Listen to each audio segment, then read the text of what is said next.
I'm Adrienne Enns, and I welcome you to the Intention Sessions podcast. I want to inspire our most intentional living. In each episode, we'll talk to remarkable individuals who will share their authentic journeys and their insights with us. They're going to remind us that life's complexities can be our greatest teachers, and that intentional living can be expressed in an infinite number of ways. I hope you find some inspiration for your most intentional life right here.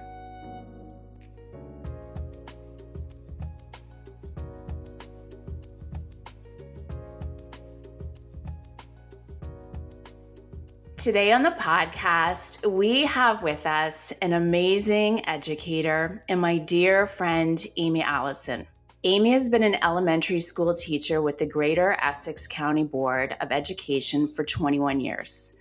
She now teaches grade 3 at DM Eagle Public School in Tecumseh, Ontario, but she's worked with students from kindergarten to grade 8. As a teacher, she most enjoys building community in the classroom and conferencing with students to really get to know what their ideas, strengths, and weaknesses are.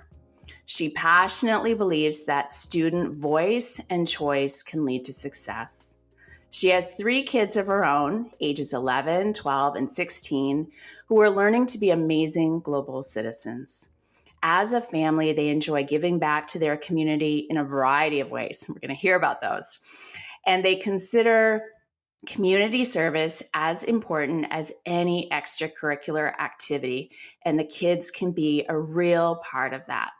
Amy is a dear, dear friend of mine, and we have been friends since the 7th grade.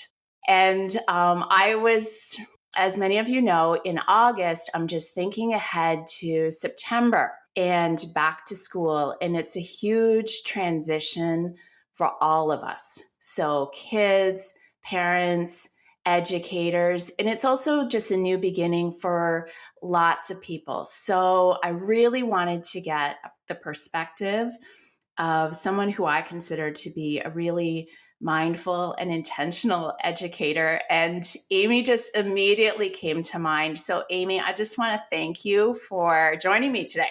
Hi, Adrienne. Thanks for having me. So I just want to ask you, let's start with, this pandemic. And I'm just curious, how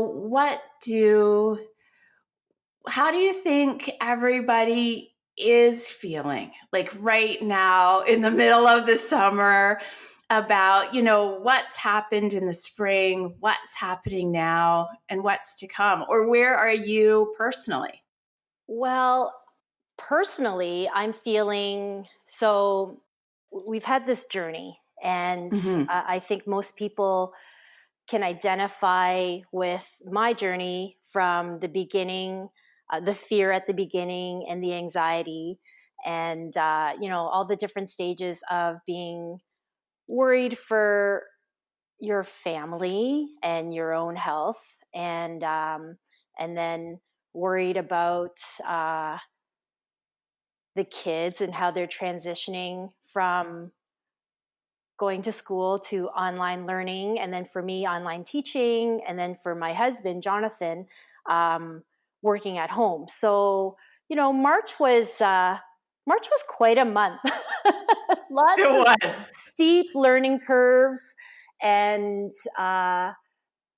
fear, because I don't think anybody really knew what was happening. Lots of things in the media that scared us. And, I was that mom that I would celebrate if my kids came home very dirty. I would celebrate I didn't believe in hand sanitizer, even at school. I'm surrounded by kids all the time. The germs didn't really bother me. And I would tell the kids, my own kids, we need germs. We need, we don't have to be so clinical. And then March comes and the pandemic comes, and everything that I had believed in before, it just changed, because now we're gloves and masks and all of that. And we had to take it seriously. And the kids were looking to me and to Jonathan to like they have access to social media, but we have always told them you have to filter what you see and what you hear. So they were looking to us, okay, how are mom and dad dealing with this? And so their mom, who of course I washed my hands and all of that, but who believed like in the outdoors and rolling around in the mud, all of a sudden, we would go for walks and you would see, like I would tell the kids, make sure you keep your distance. And you noticed everybody's body language. Mm-hmm. Our family and then our neighbors. And it was just the oddest thing. I'm sure you noticed too, Adrian, like from a society of huggers and we became these people who physically pulled away from one another. And it was very bizarre for me to observe my children on their walks with us and to observe them like pulling away. And so on one hand, it was a very respectful act that everybody was, respecting one another's space and adhering to the guidelines and the rules, I guess the kids put it. But then it was also it was very sad for me to see that. And so during the first little bit, I would always ask myself, okay, when this is over, and I always said that when this is over, and now we don't know.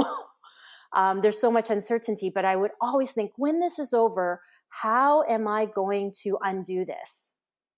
Because I want to raise, healthy, loving children who aren't afraid to be around other people. And so that's been a big question for me with my own kids and then kids, my class, because we had these 3 months online. And like you said, I am very proud of the community that I build within my classroom. And I would think that most kids who come into my classroom, they love being in there because the learning comes from the community. And community means being near each other, collaborating and working together. So, we had that transition of how we had established this beautiful community since September. We have community circles, we share gratitudes.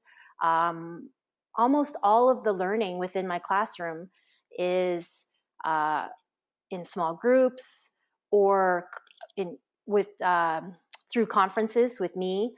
And so here we had to replicate the same ideas and values that I had in my physical classroom online. So it was tough. It was tough, and so I had to.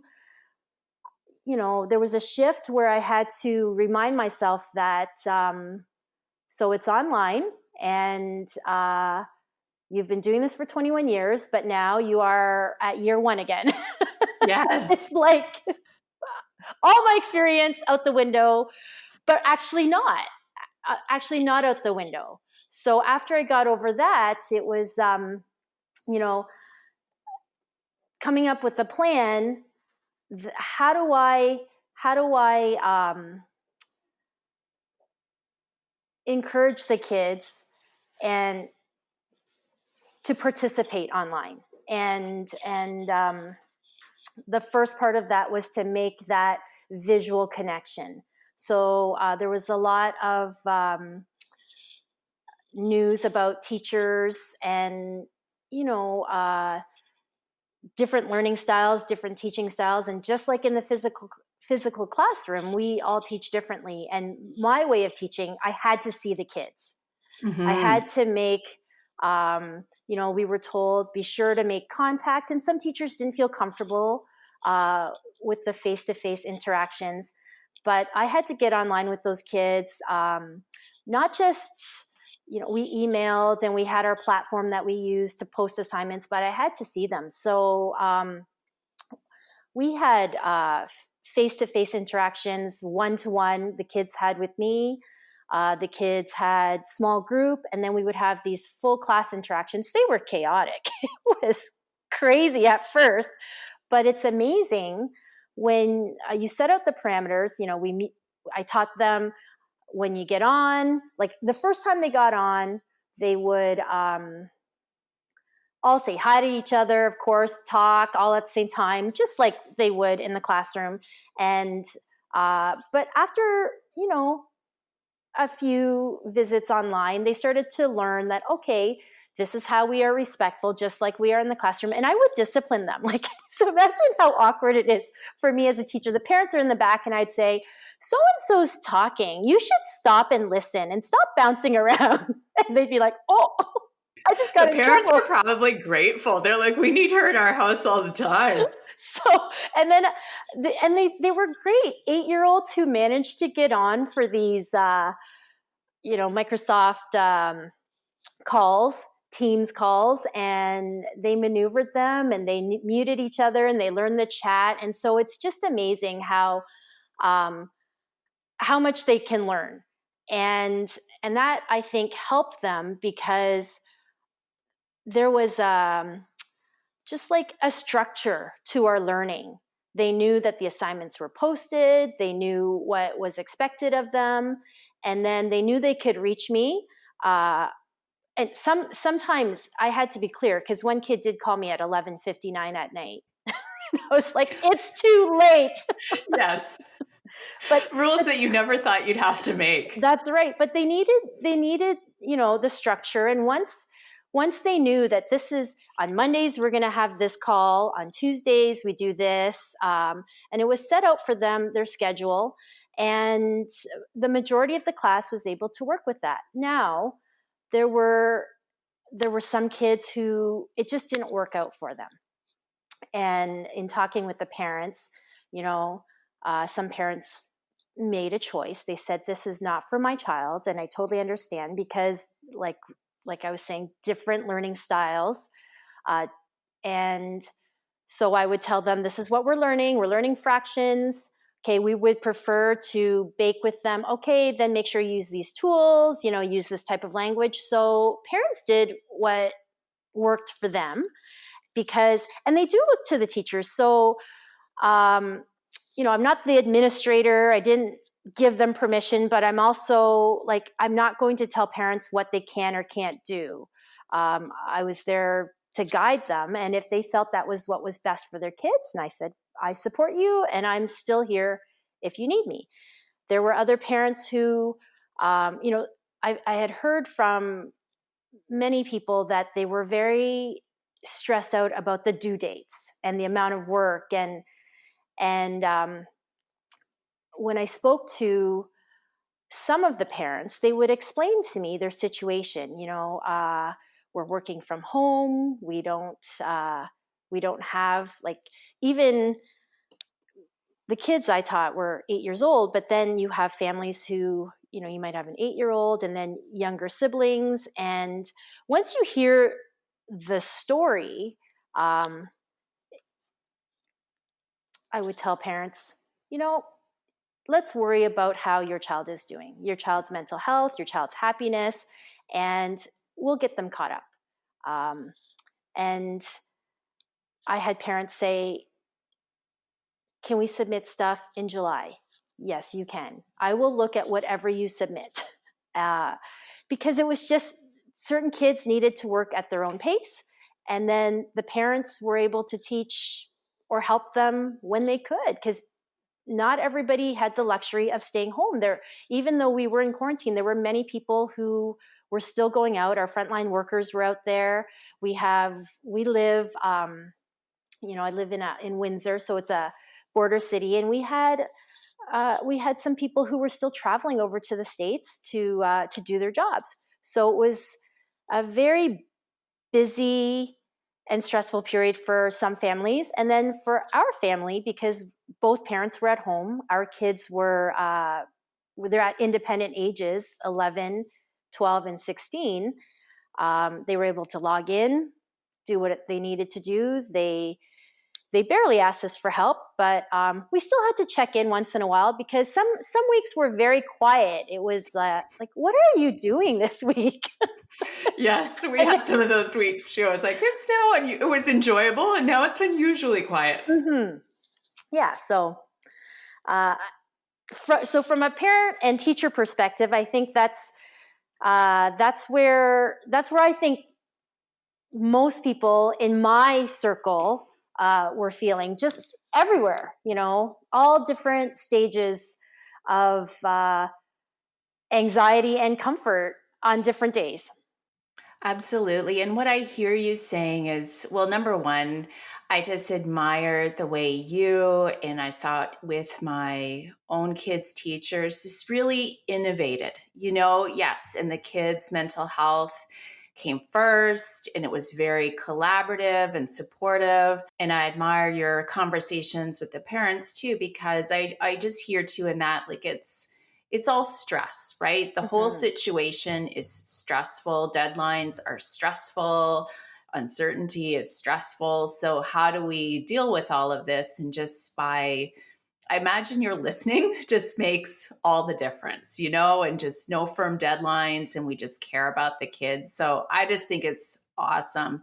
And so, knowing this, like with this experience from the spring, like how are you preparing for the fall? Do you have any, advice or suggestions for parents and kids as they, from what you've learned so far? Like it's all new again for September.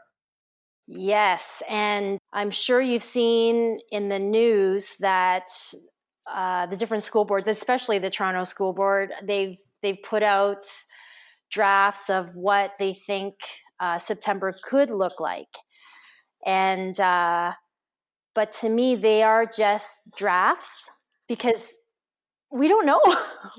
we, I we know don't everything's changing every day. exactly. So, at our house, we feel like we were on screen for so long, it seemed like every member of this household. And it was just nice when July came to just breathe, to just have a breather and just take some time to be off screen, to be outside, to enjoy the weather. And but I think this year we're going to have to prepare a little bit sooner Hmm. mentally for the return. And whether I don't know what the plan is. I've read lots of things, and we've had lots of discussions about how to keep the kids safe. Our board, I'm sure, when it comes time, will counsel us to do whatever we need to, whether it be having masks and all the PPE that we need. And I've heard also talk about setting up our classroom and all the different configurations of the number of kids. So right now, as a teacher and a mom, I'm just waiting. I'm just waiting to see what the final word is. But no matter what they decide, I think as teachers, for me, I need to reach out to the kids before we return. So my Hmm. hope is we usually get our class lists before the end of mid-August, and so we know who's on our roster.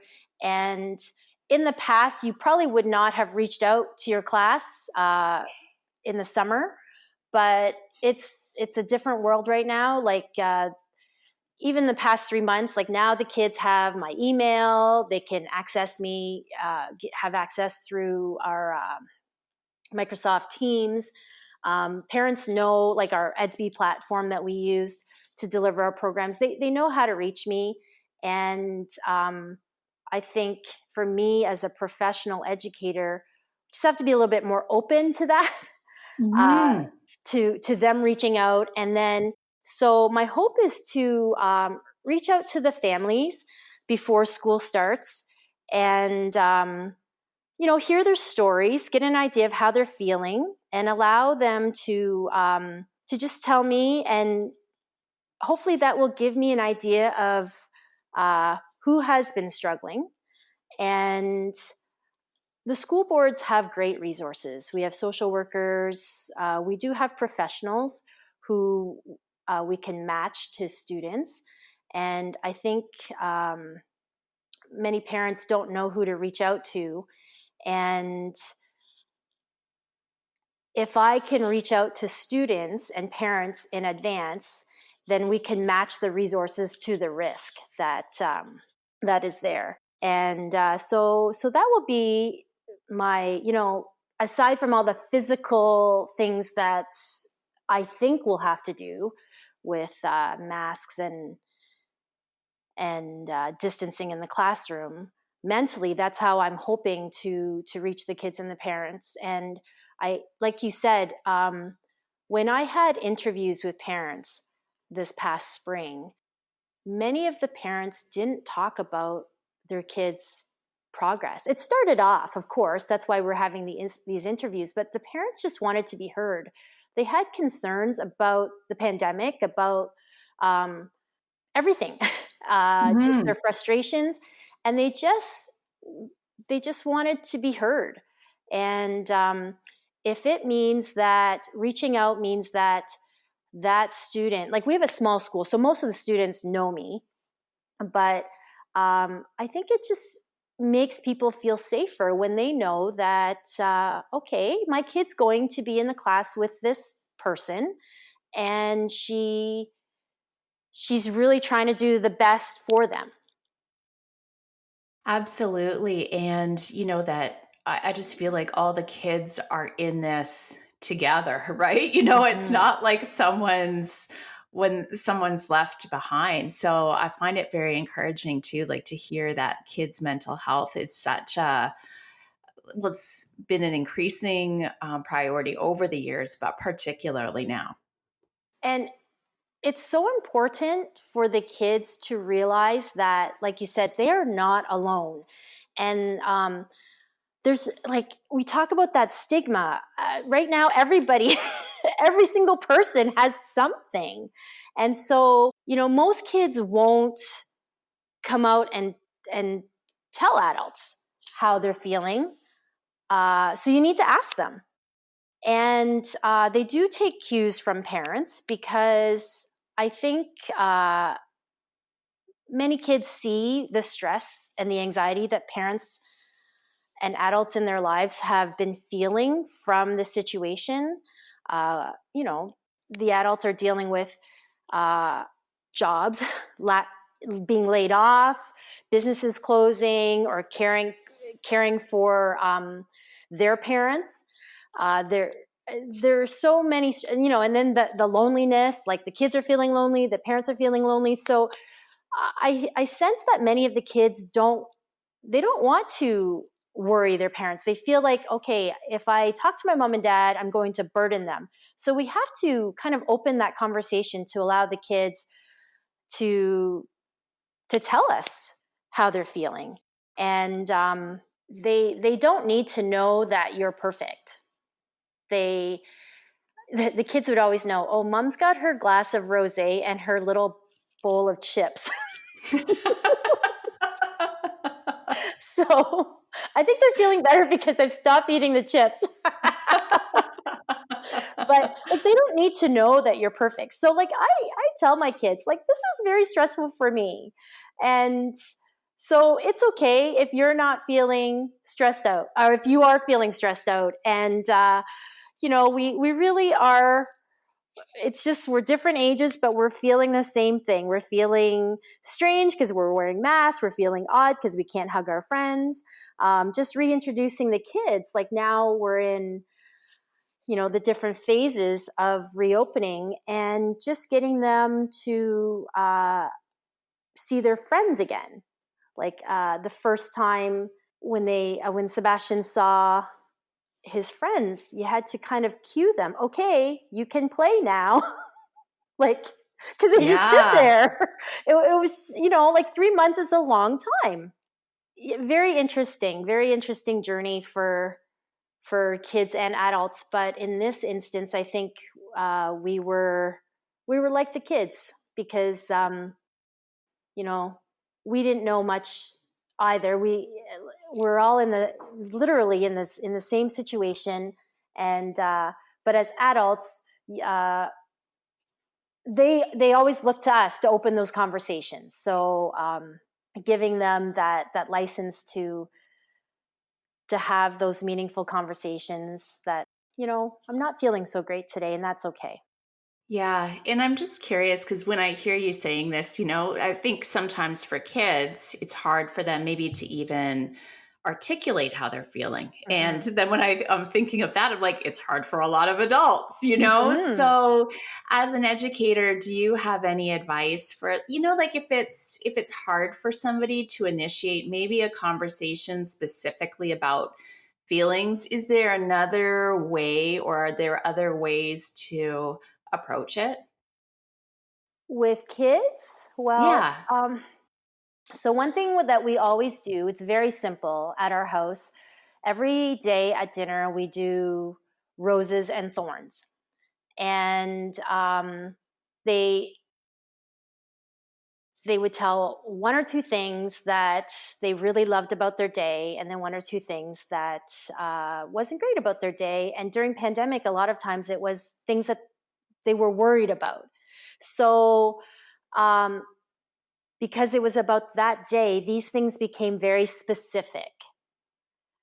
Not just like, what was your thorn today? My thorn is that, uh, like something general would be the pandemic. Like most kids in the classroom, if you ask them, why aren't you happy? Well, I'm not happy because of the pandemic. I'm not happy because I can't see my friends. So, like, because we did it each day, they became specific. Hmm.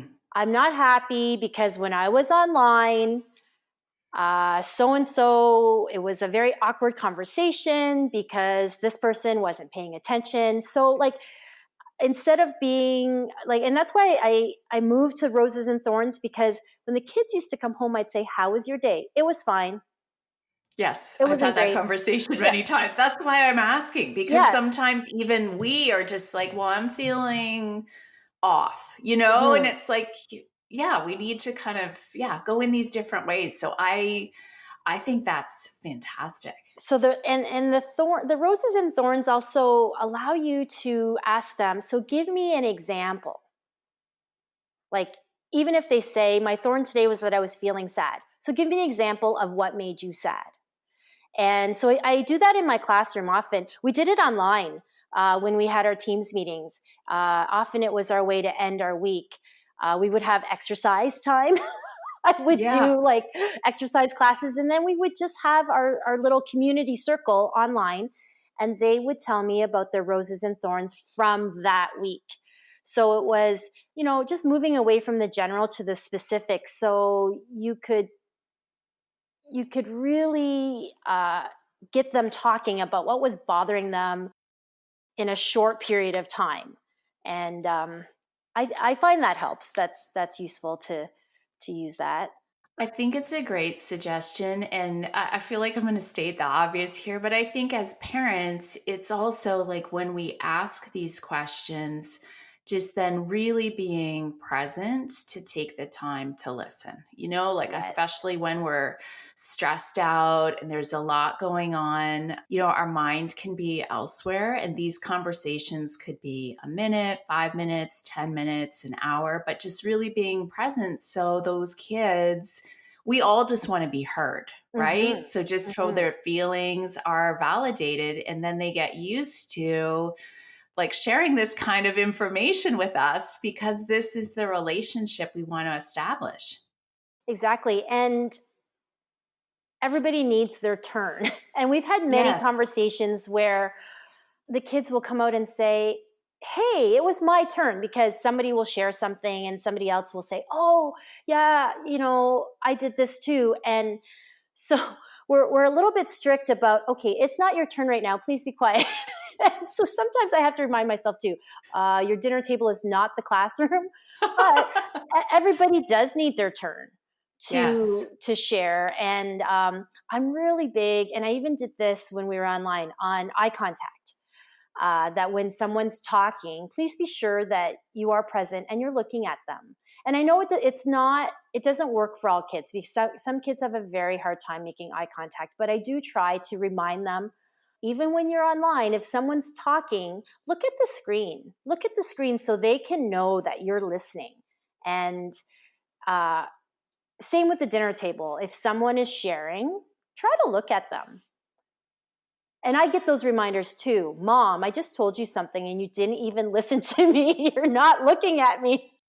Yeah. Well, and I say too, because I mean, I'm always learning it myself. Like, it's like just with anything, like to just pause and really be present. And I Mm-hmm. just think the kids have so much information to share with us. And oftentimes we can also learn from them. Yeah. They're just navigating things in a different way, or they see things in a different way. So it can really be just, I mean, they are learning from us, but it can also be a great exchange.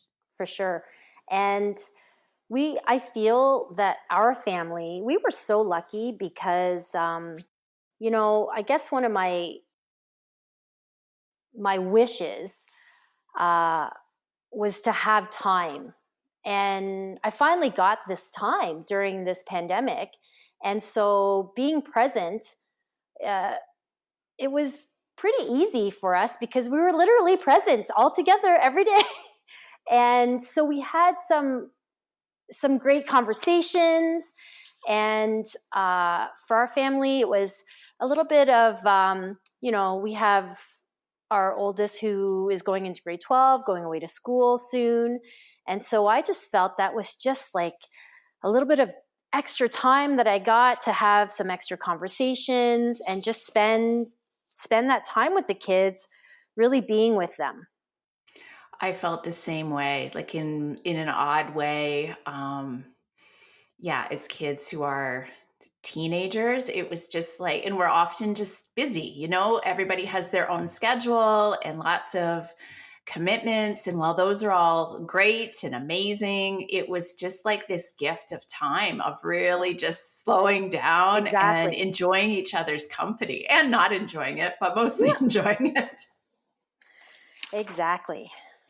So how would you, as your own kids, like prepare to go back to school, or other kids prepare, you know, um, how would you, like, I'm not sure if it's calling it like advice you have for them, or how you would empower them or shift their mindset? Like, how can they prepare? How can the kids prepare? Well, I think it's really important, whether it be going back to school or reintegrating back into life, because everything came to a halt, and I think we've had to reintegrate in phases. And like I was saying, with first we had play dates, and it was on the patio, social distance, and so like every family has a different comfort level. And I think it's really important that for with your children, to set out ground rules for your kids. Like they need to know whether they're going to the store, on a bike ride with friends, to school. Like, what is it that you and your family are comfortable with?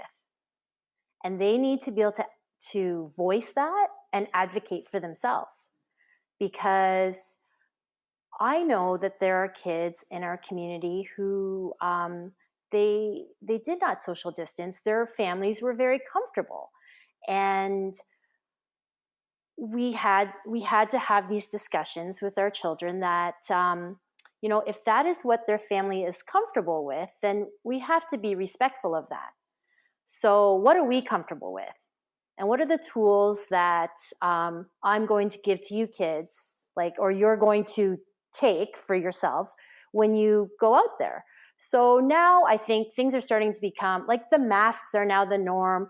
Sebastian, he had asked, can I start to go on bike rides with my friends? And for me, it's like, I just want them off of the technology, because for so many months, these kids only saw one another through FaceTime and on screens. So I said to him, sure, if you're comfortable going out there, I want you to be with your friends. So then he said, well, a lot of kids go to the corner store. So what do we do about that? So we had to set out guidelines. Okay, so you're going to take your mask. Yep, I want to take my hand sanitizer. If I want to go in and buy like a slushie or something, like these are the things that you have to do to keep yourself safe. Like that's his comfort level. Mm-hmm. I know that there are many kids who they've been out and about for a long time and they're at a different phase than him. So I think each family has to set out the ground rules of what are we comfortable with as a family.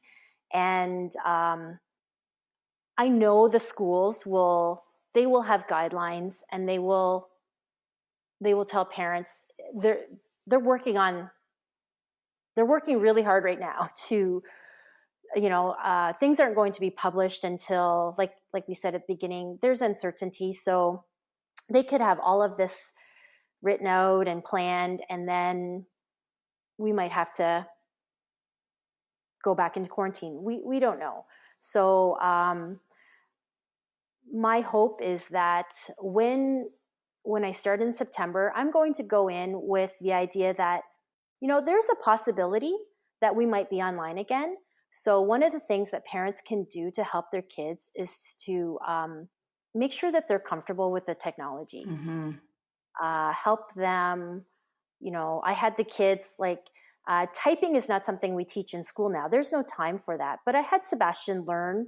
He went on typing websites, have them practice their typing, have them become familiar with know all their passwords, logins, all that kind of stuff. So that my hope is that even though my students are 8 years old, it was evident that they could maneuver.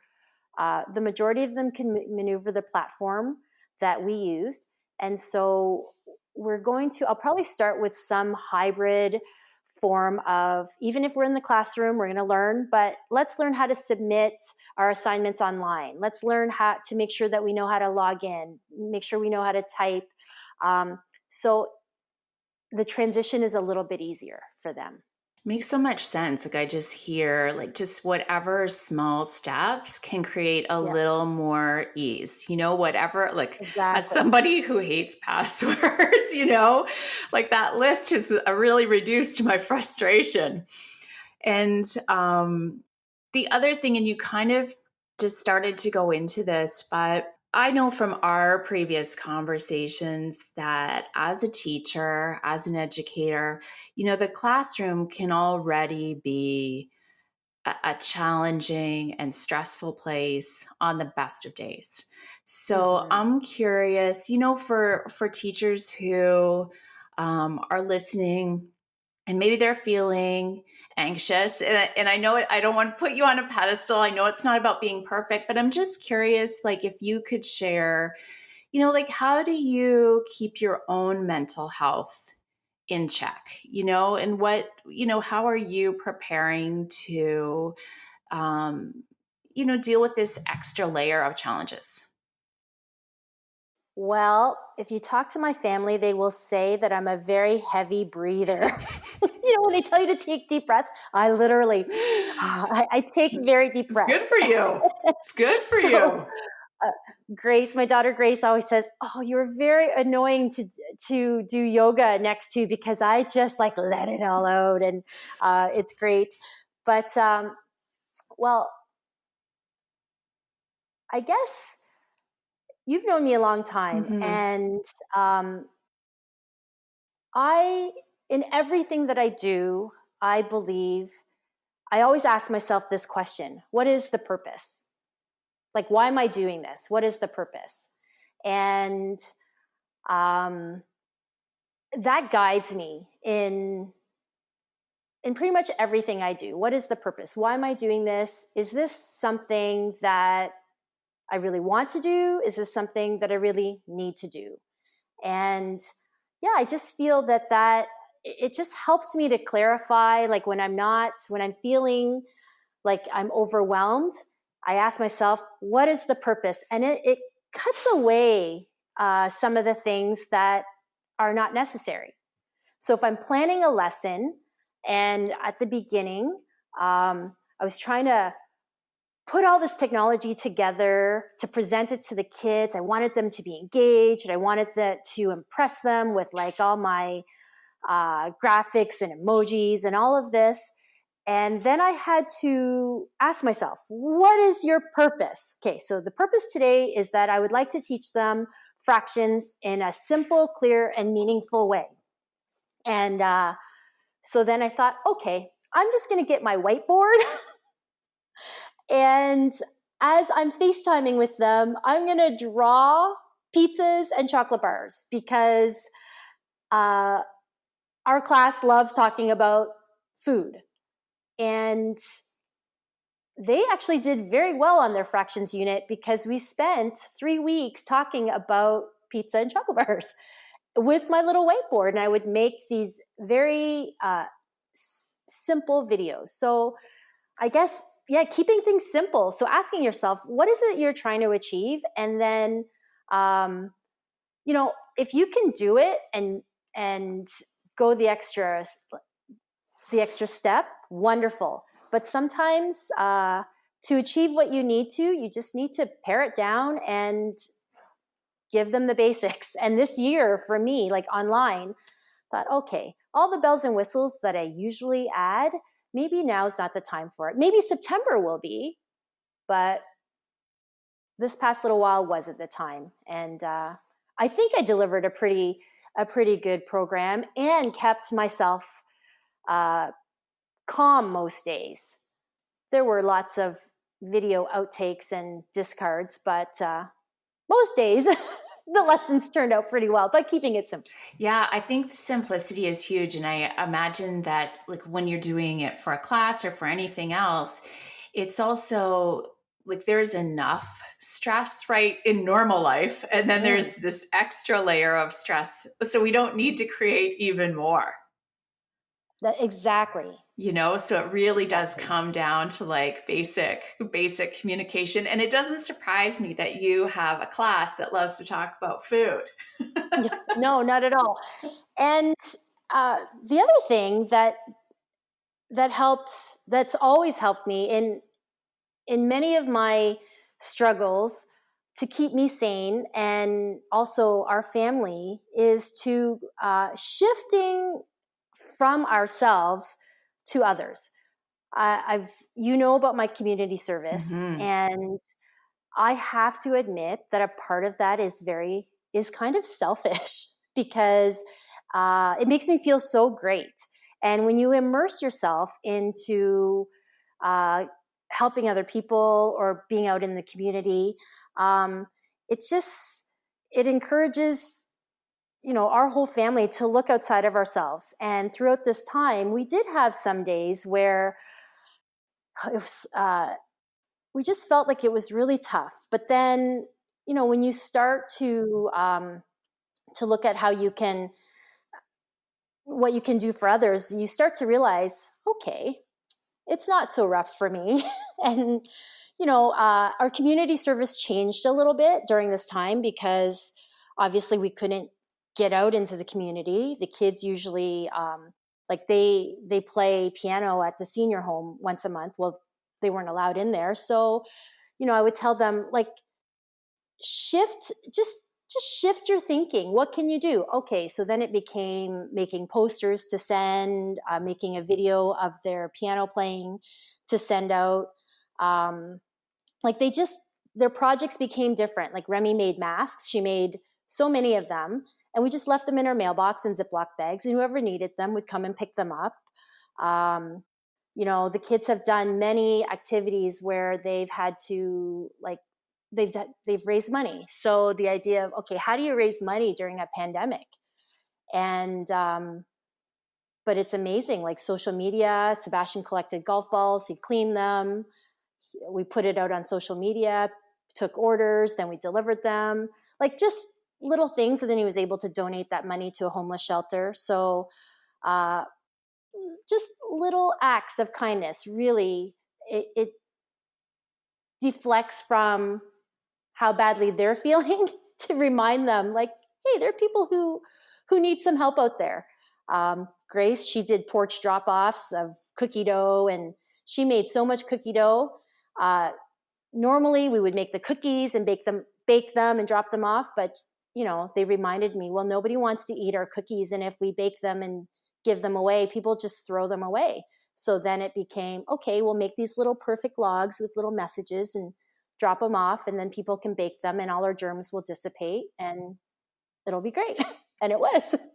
I love it though, because it's true. Like the pandemic has driven so much innovation. It just Mm-hmm. really allows you to be creative and, connect and be thoughtful in all of these other ways. And I so agree with you when we also stop focusing on ourselves because the worries can just grow exponentially, or the stress can. And when we focus on, creating something or doing something or contributing, you're right. Like the energy just goes into this positive place, and then we also benefit. So I just think it's such an amazing point. And you can do it in big and small ways.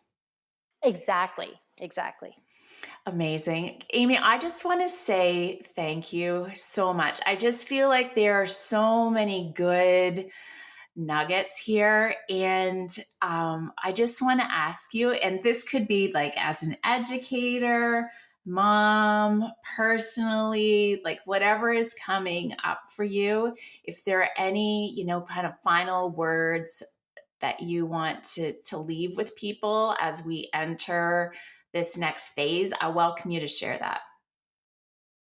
Well, actually, the final words that I would like to leave with are your words, Adrian, because from your book, you say, like at the end of your book, there is strength in my wholeness. And I love that, because the wholeness comes from joy and pain. And I think my journey throughout this pandemic, and it continues on, there have been good times and bad times, and joy and pain. And we need our kids to see that. We need the kids, we need to model for the kids that it's okay to have pain, because that's real life. It's authentic. And don't be scared of it, because the whole part comes with some pain and some joy. So It's true. Thank you so much for mentioning that, because that's also been my experience of just, like really always getting back to basics. And then I hear from, like, when you bring that up, and with everything you've shared about how you've been innovative and, all of the examples of your own family, I'm also just through that wholeness is resilience too, right? Like we mm-hmm. just learn how to move through all of it. And resilience with these kids, like we will. So many people are saying that we're going to have so many kids who have anxiety, who have mental health issues, but we are also going to have this generation of very resilient children. And so for me, I think this resilience, who knows what these kids will make and do with that trait that they will gain from this.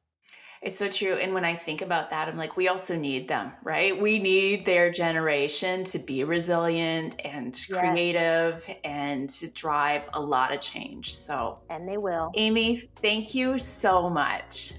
You're welcome, Adrienne. It's been a pleasure.